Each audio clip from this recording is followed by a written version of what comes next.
So we've all played Pokemon before. You know, catch Pokemon, battle, collect them, the whole 9 yards. That catching part. Well, if you didn't have to do that. You see, in almost every game, there's a select couple of Pokemon that are offered as gifts for nearly no cost or cash. So, today, we're going to figure out what the best gift Pokemon is in each game. Alright, but first I want to clarify what a gift Pokemon is. Bulbapedia's definition is a gift Pokemon is a Pokemon given to a trainer during their journey. Wow, descriptive, huh? Also, their list includes a lot of Pokemon I don't really think count as gift Pokemon, more or less, so I'm personally going to lay down some rules for the whole video going forward. First, no starters. Yes, they are gifted to you in almost every game, but then almost no matter what, they're the best choice, and that's less interesting. And I could just make a topic on what the best starter is, not the gift Pokemon. Next, no purchasing or large side quests. The whole idea of a gift, I think, should be that they don't really need to be earned or bought. If it's a small thing to do, then I'll still count it. But absolutely no buying them or games for them. Lastly, I will be counting most fossils. Most fossils are given to you without having to do much of anything. However, if you have to purchase the fossil itself or do some lengthy thing to earn it, then it won't count. Okay, with everything out of the way, let's finally look at the options for Pokemon Red, Pokemon Blue. Bulbapedia lists the gift Pokemon as the starters, the $500 Magikarp, the Eevee and Celadon, the Hitmons from the dojo, and the Lapras and Silph Co. And all 3 fossils. Remove the starters and the Magikarp, and we still got a sizable list. So I'll go over from worst to best. The worst here are definitely the Hitmons, which really sucks. I personally love the Hitmons, Hitmonchan and Hitmonlee.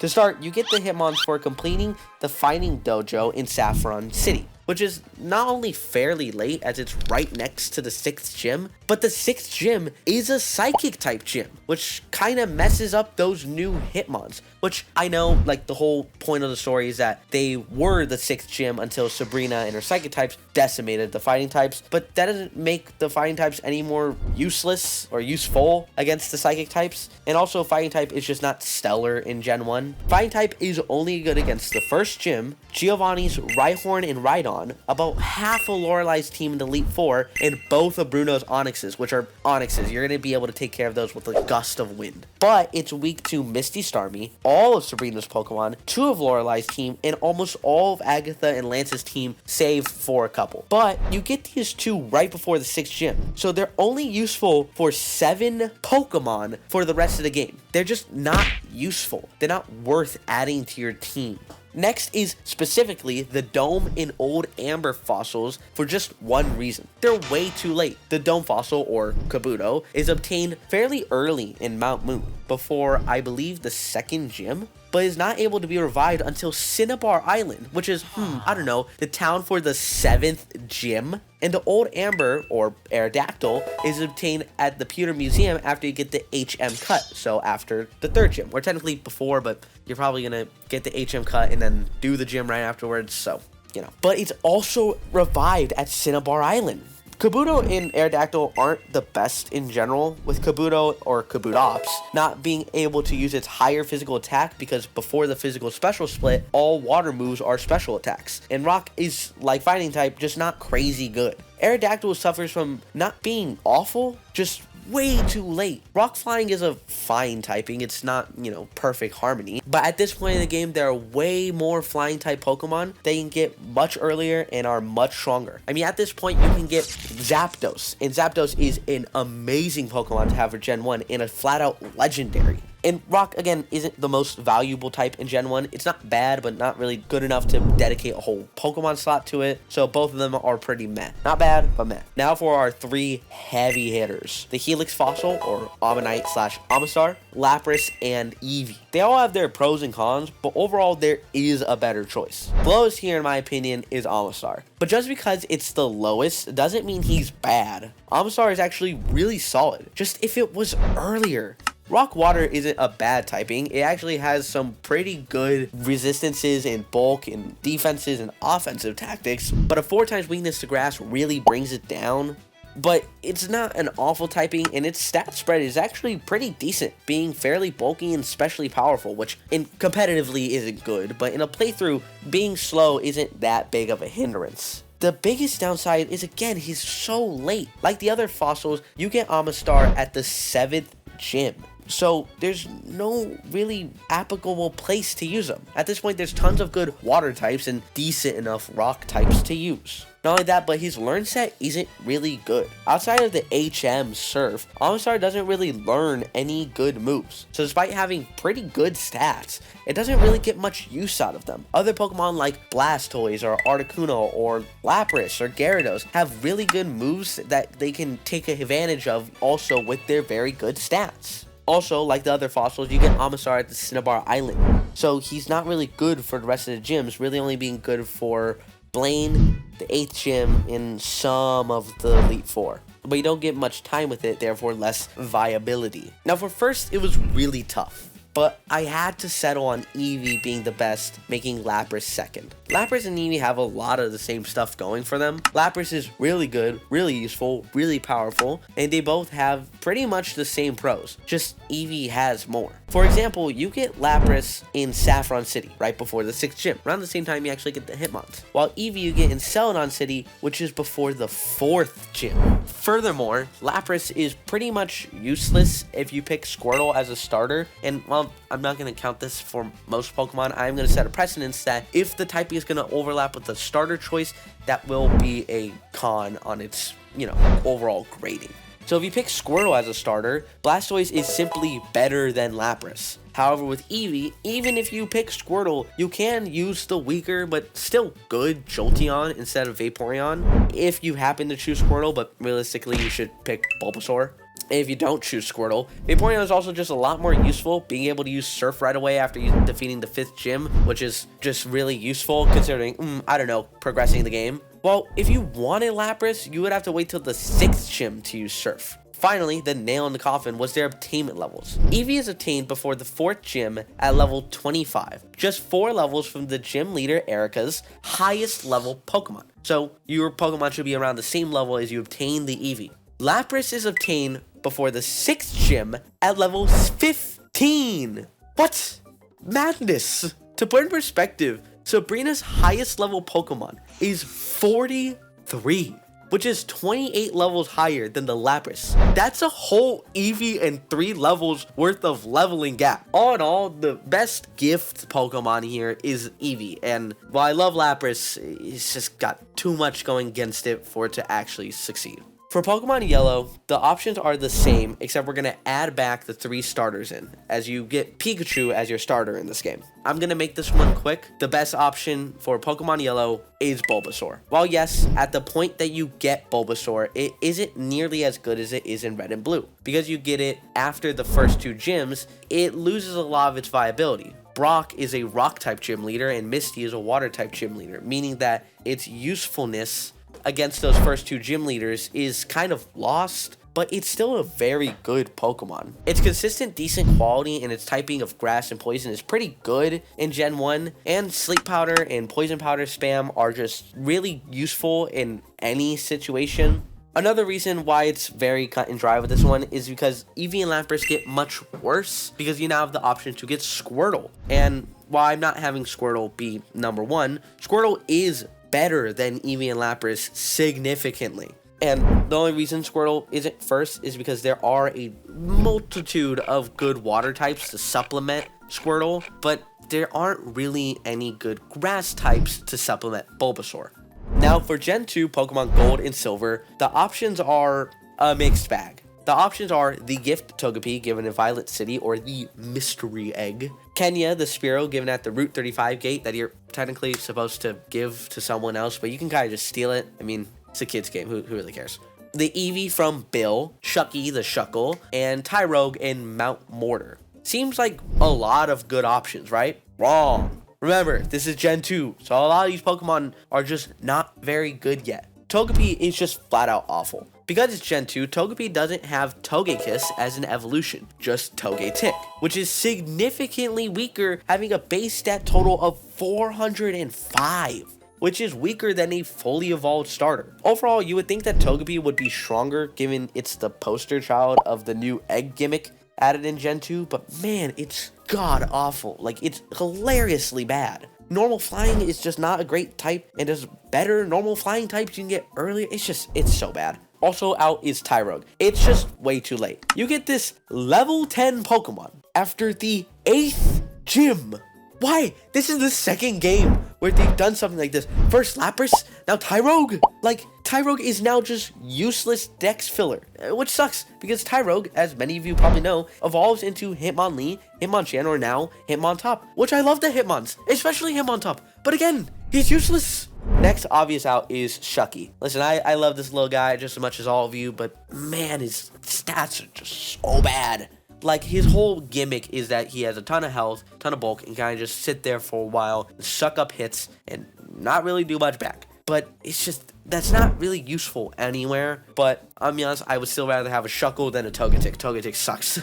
Now, for second place and by proxy first, it's Eevee and Kenya the Spearow. But this time, it's an easy choice. Kenya is the best Pokemon here. God, Eevee is just so bad in this game. It's like actually crazy. Let me break it down real quick. Eevee got 2 new evolutions in Gen 2, Espeon and Umbreon. And you would think that Espeon would be really good because at this time, Psychic type is a unbeatable force, but it learns no good moves. Like, man, it is so bad. If I'm not wrong, I don't have the information pulled up as I'm recording this, but it like only knows Confusion and maybe like Confuse Ray. Editor, if you can put that up if I'm right or wrong. It's so bad. It's like hilariously bad. And Umbreon is fine, although Dark type isn't stellar in Gen 2, and again, doesn't really learn a lot of good moves. Umbreon also just isn't the best in this game. So why not just use the original 3?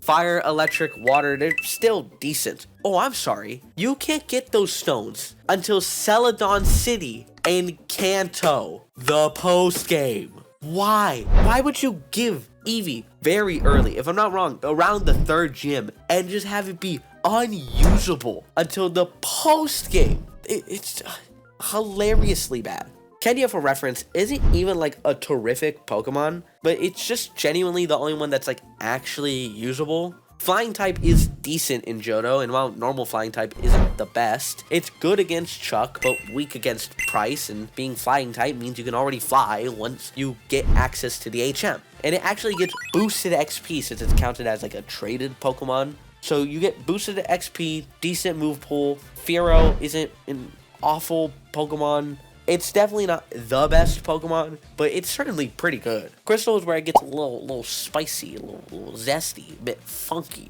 The options expand to Dratini in Dragon's Den after the 8th gym and a fucking egg, if I'm not wrong. Could be wrong in that one, but after the 8th gym, what the hell, guys? And most importantly, the addition of the Daycare Man, who gives you a special egg that contains 1 of 7 Pokemon, all with heightened signing chances and all-knowing Dizzy Punch. These are Pichu, Cleffa, Igglybuff, Tyrogue, Smoochum, Elekid, and Magby. Out of these, most are pretty bad, but Smoochum's not terrible. Ice Psychic is pretty good. Ice is fine. You get some use taking care of Dragon types, but meh. But Psychic type, like I said, is an unbeatable force in the early days of old Pokemon. So any Psychic type is pretty good.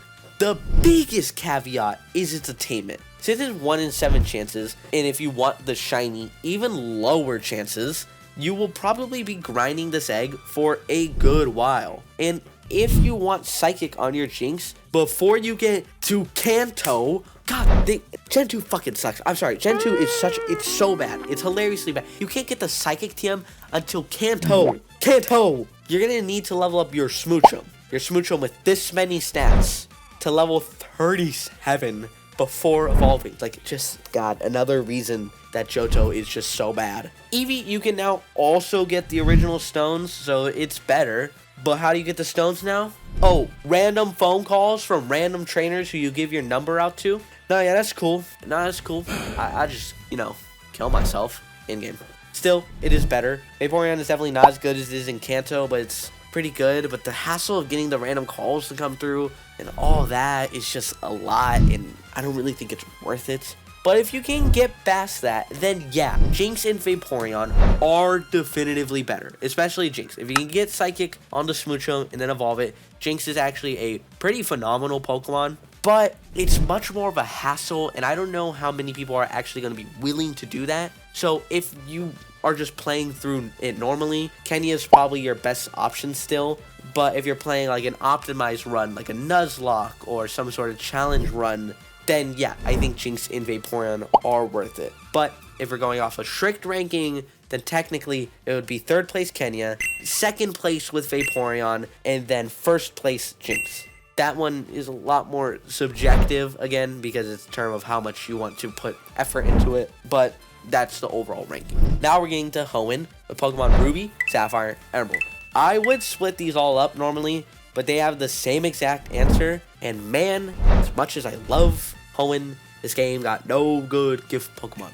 Our options are the Wynot, the Wynot Egg from Lava Ridge Town, both fossils in either Route 111 in Ruby and Sapphire, or Maj Tower and Emerald, cast form from the Weather Institute, or Beldum after beating the game. Yeah, so our options kinda suck. Beldum would be an easy pick. Being a pseudo-legendary with stats of 600 makes it really good, but since it's post-game, it's not actually usable for a playthrough.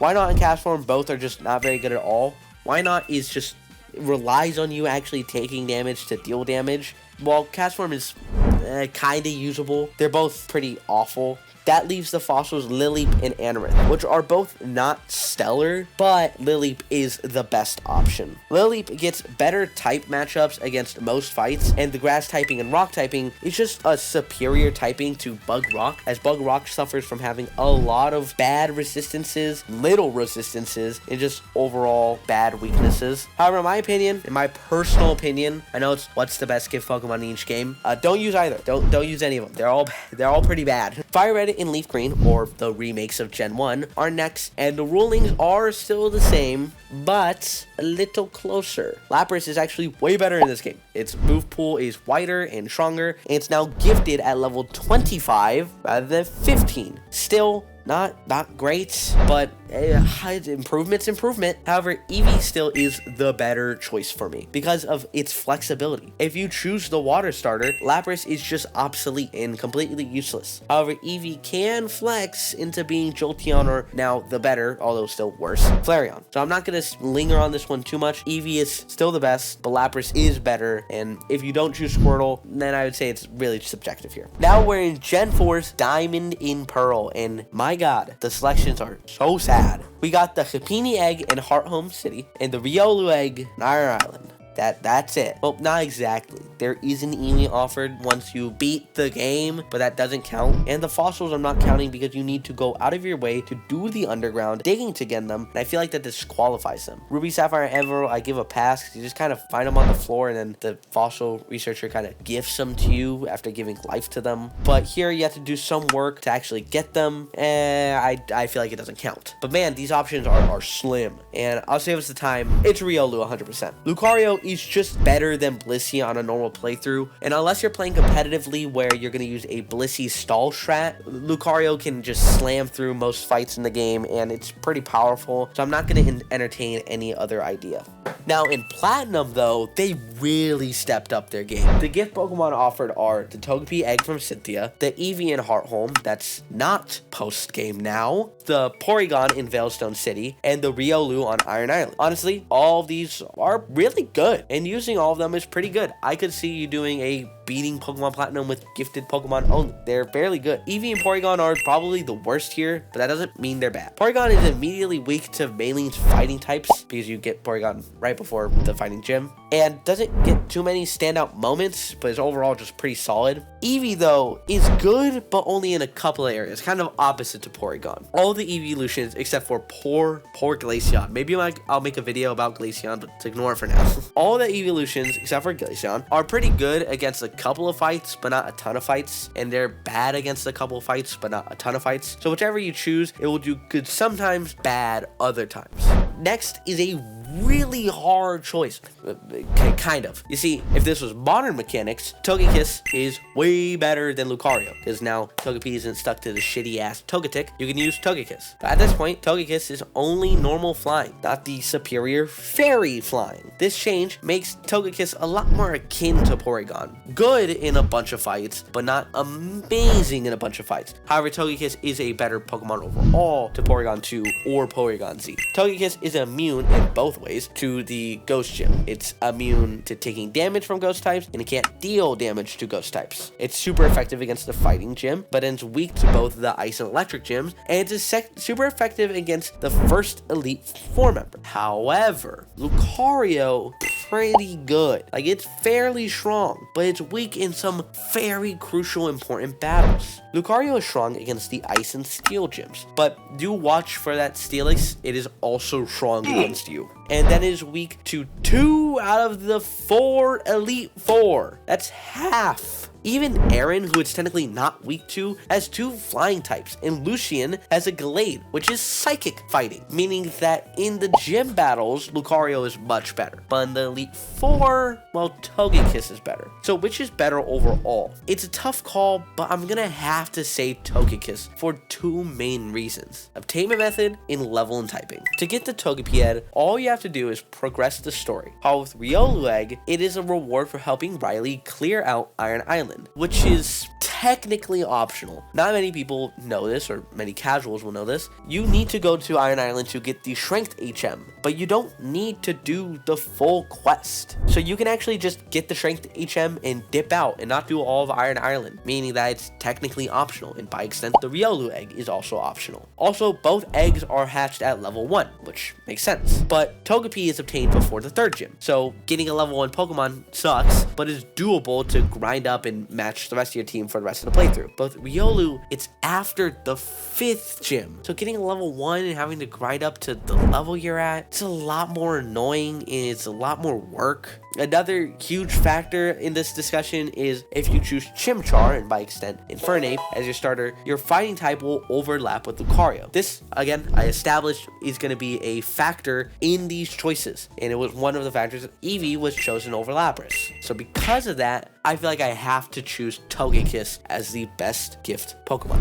Now, Heart Gold and Soul Silver, or the remakes of Gen 2, have a couple new additions, including the Tentacool, offered if you have no Pokemon that can surf in Cianwood, which you surf for. I know it's an anti-soft lock mechanic, which means that if you manage to soft lock yourself or make it so you cannot progress, pretty much if you get rid of all Pokemon that can learn surf, it always gives you a way to counter that and not get soft locked. The Chitinian Dragon's Den from Crystal is here as well, but again, way too late, way too butt, so not gonna be counted. But the main ones are the gift eggs for Mareep, Wooper, and Slugma from Primo and Violet City. To obtain these, you need to put in a specific code based on what your trainer ID is. You can use a website or a generator. It's pretty easy to find if you just have like a phone. While Wooper and Slugma aren't amazing, Ampharos or Mareep is pretty damn good. Now here's the big thing. Is it better than Kenya?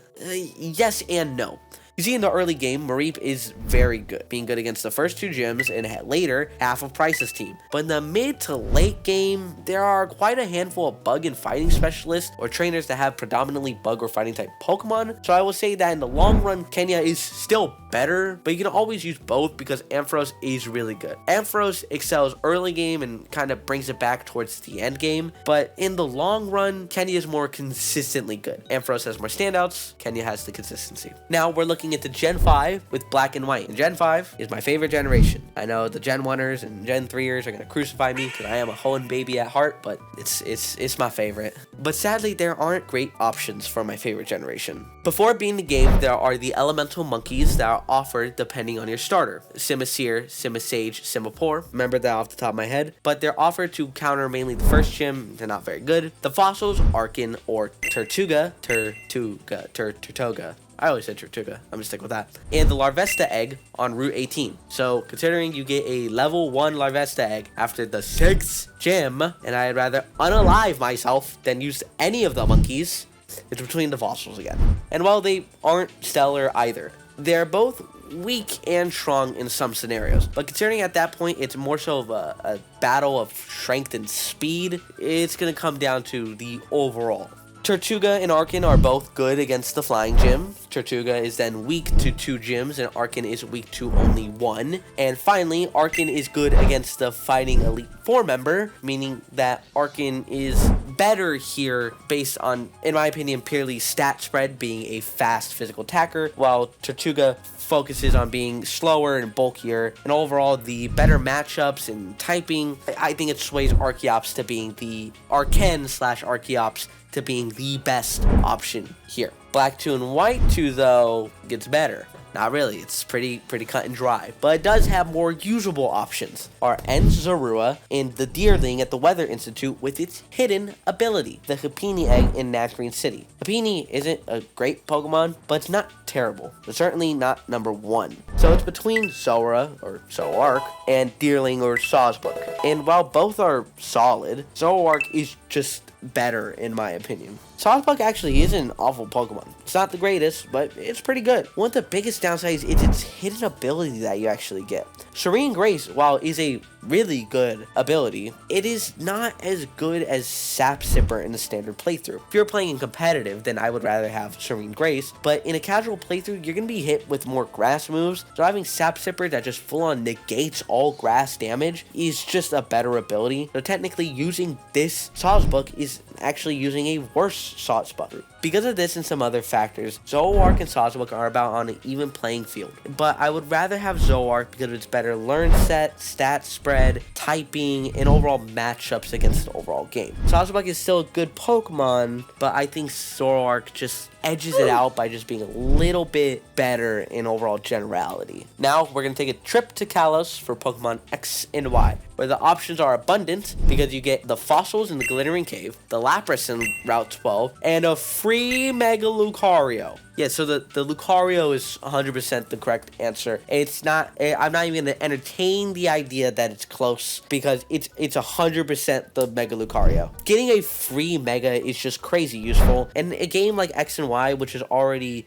hated on because it's so easy, getting a free Mega kind of just makes the game ever so easier. But real quick, I will say those with a keen eye and general knowledge of these games might notice that I chose to omit the second starter options because you could argue that second starters also are technically free Megas, and those are probably better than Mega Lucario, but while they aren't the first starters, they're still treated like a starter choice and treated like they are starter Pokemon, so I feel like they still don't count as gift Pokemon. Next up, we have the Gen 3 remakes for Mega Ruby and Alpha Sapphire. At the time of recording this, I'm having some second thoughts on whether the fossils should count. They aren't really given to you because you do just find them, and originally my thought process was like, well, they're given to you and then they're revived by the specialist and then he gives them to you, but I don't really know if they fit as gift Pokemon. So if you don't think they count, then I would say the best Pokemon is probably Castform, which not great, but it is hand-to-hand gifted to you. Now the Latios and Latias offered to you in Oris, I will also not count because even though they are gifted to you for free, I don't know how much of a gift it counts because they gift themselves to you. And I don't really think that's a gift. Last time I gifted myself to someone, they called the cops. And I feel like that's a bit wonky. So it's going to be Castform or the fossils if you choose to count them. Now we head over to Gen 7 Alola with Sun and Moon, where we have, no joke, only 2 options. You get the Eevee in Paniola Ranch after the second island, and the Aerodactyl on the last island. I have to give it to Eevee for being strictly earlier. Eevee just has a bunch of flexibility. No matter how you build your team, you can use Eevee anywhere. The fact that you get it so early means it can be used way earlier, and I'm gonna be honest, the farther we get into these games, the more I look at these choices and the options, the easier it gets. Because Gen 1, I really sat there racking my brain for a while, what was the best one, because with Eevee and Lapras especially, it was very close on which is really better. Now it's do I want Eevee or do I want to enter the game for some random ass bird? Now we get to Ultra Sun and Ultra Moon. We have Eevee, Aerodactyl, a new Surfing Pikachu, and all of the totem Pokemon. I'm not going to spend so much time on each one of the totem Pokemon. Here is the list of all of the totem Pokemon on screen right here, but I am going to point out the highlights. The main highlights, in my opinion, are the Marowak, the Araquanid, the Salazzle, the Togedemaru, and the Mimikyu. All of these are really useful, but I must point out the Caparaja in the moon. All of these are really useful, but I must point out the Caparaja in the room. Most of these are game exclusive. Marowak is Ultra Sun exclusive, Mimikyu's in both games, and Araquanid, Salazzle, and Togedemaru are all exclusive to Ultra Moon. So a bit of an issue, bit of a oopsies there if you play Ultra Sun, but don't worry, Papa Goose got a workaround. Araquanid and Togedemaru are very good, especially in their totem forms, but just not up to snuff with the others. However, don't slouch on that Araquanid, man. Some people will tell you it's not good. I used it on my first playthrough of Ultra Moon and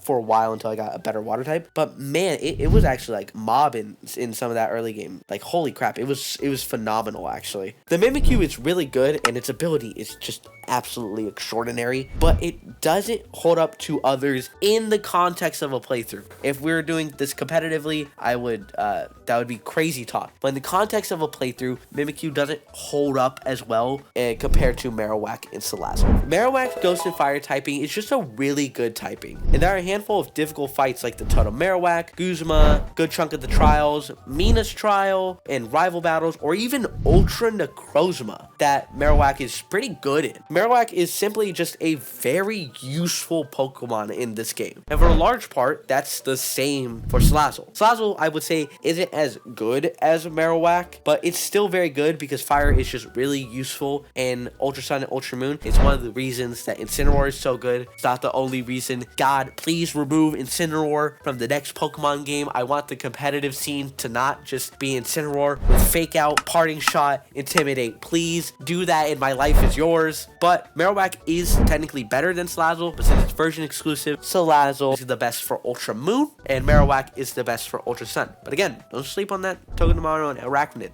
They're both pretty damn fucking spicy. Now we're gonna move to Let's Go Pikachu and Let's Go Eevee, where the options are same, except for they added one more. In Vermilion City, you can find a woman who asks you to show her either 5 Meowth, 5 Growlithe, both being exclusive to one game. Meowth is exclusive to Let's Go Eevee, and Growlithe is exclusive to Let's Go Pikachu. However, doing so gives the opposite's evolved form. So 5 Meowth for an Arcanine and 5 Growlithe for a Persian. Whilst this is really cool, it's still not as good as a Bulbasaur in my opinion. However, you should still pick these ones up as they're supposed to show off the new Pokemon ride mechanic.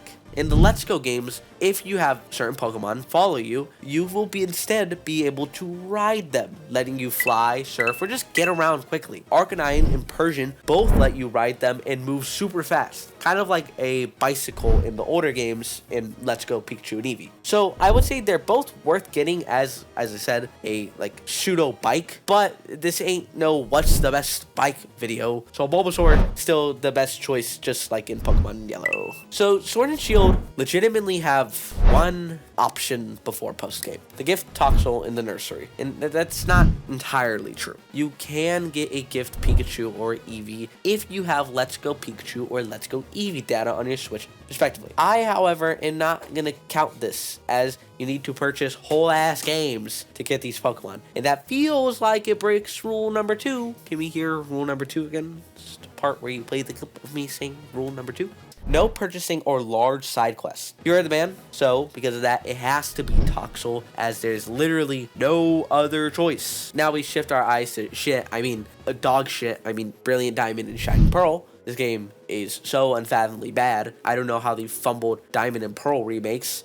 They honestly just should have remade Platinum, but they fumbled this game so bad, it doesn't even have the Platinum options for gift Pokemon. No Togepi, no Porygon, none of that. Just the OG Diamond and Pearl versions. No Togepi, no Eevee, no Porygon, just Riolu and Iron Island. Again, I am not going to count the gift Mew or Jirachi because of rule number 2. No purchasing, and again, you need whole ass games from them. Don't make me bring out rule number 2. You won't like it when I bring out rule number 2. And to be honest, that's it for best gift Pokemon. Scarlet and Violet have no gift Pokemon except for one that requires lengthy work with you working with Salvatore, so that's not going to count anyways. Legend ZA and Legend Arceus just straight up have no gift Pokemon. All of them are rewards for side quests, lengthy work. I said this earlier, but as the games went on, the choices became easier and easier, smaller and smaller, slimmer and slimmer. Almost like they want gift Pokemon to be a thing of the past, which, while sad, because I personally like gift Pokemon, and I also like seeing people take challenges of beating games using only gift Pokemon, I can't say I don't understand it. I will say when I started writing the script, it was pretty hard figuring out what's the best Pokemon in Gens 1, 2, and Platinum. But by Gen 5, all of them had become fairly easy to pinpoint the best. And maybe that shows that Pokemon got easier or lazier, what have you. But I would personally say it just shows that Pokemon is trying to lean in to the fact that you really should catch them all. Not just get them all. Not just, you know, get a Pokemon that's just randomly given to you by some random dude. You should actually go out and catch and bond with these Pokemon. In the beginning, I said we all know the role of Pokemon. Catch them, battle them, collect them, enslave them, use them, the whole 9 yards. And the idea of removing the catching part removes a core feature of Pokemon. While I love gift Pokemon, I can definitely see that they're phasing out. But I will say I had fun making this video. I hired an editor for this. Say hi, editor. It was really fun being able to work like this. I don't have a ton of subscribers. I really just want to do this as a bit of passion project because I love Pokemon. It's been a part of my life since I was so young. It's how I've met a lot of friends and bonded with a lot of stuff. So I had a lot of fun making this video. If you want to see more of this type of stuff, subscribe. I have a similar video, not exactly the same, but similar style on Call of Duty maps. Zombies maps, if you would like to check that out. Also, YouTube thinks you'll like all these videos. So yeah, like, subscribe, spread the love, show this to your mom, your dad, your grandpa, your poodle, your baby, your nuclear warhead sitting in your basement. You know, the whole rigmarole. And maybe I'll keep making videos like this. I have a lot more fulfillment making these kind of videos than just the standard gaming videos. But yeah, dose some magooses.